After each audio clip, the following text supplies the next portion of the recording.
Today we're going to take a deep look into UnitedHealth Group Incorporated, ticker UNH. They are down 5.77% year to date and since 1 year down 1.83%. The stock drew my attention because of its rapid growth in dividends, free cash flow, revenue and so many other things. In today's video, we're going to take a look at all the important financial metrics as well as some key financial ratios to see if UNH is financially healthy. Also, we're going to take these valuation models and use them to come up with an exact intrinsic value for UnitedHealth Group to answer the biggest question. What is the intrinsic value of UnitedHealth Group? Is it the perfect buying opportunity? Should we put them on our watch list or throw it straight away in the trash can?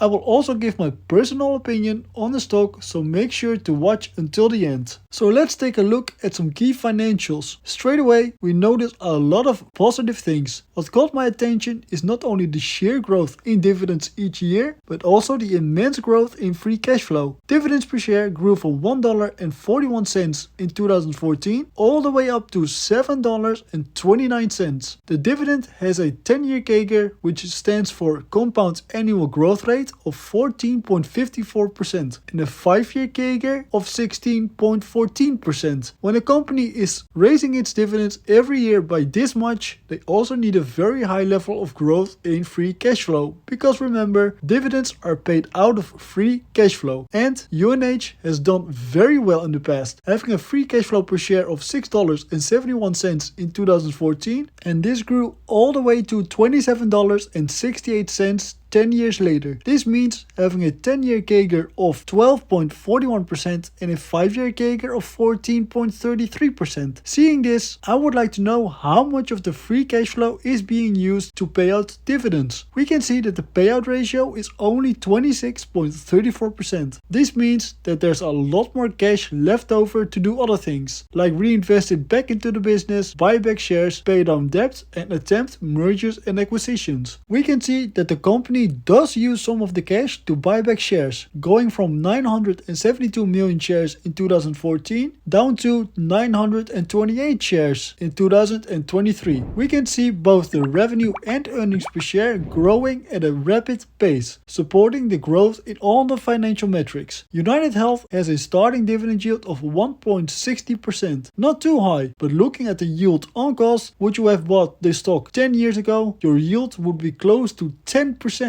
So now that we have a better understanding of the overall financials of UnitedHealth, let's answer the biggest question everybody wants to know. What is the value of UnitedHealth Group?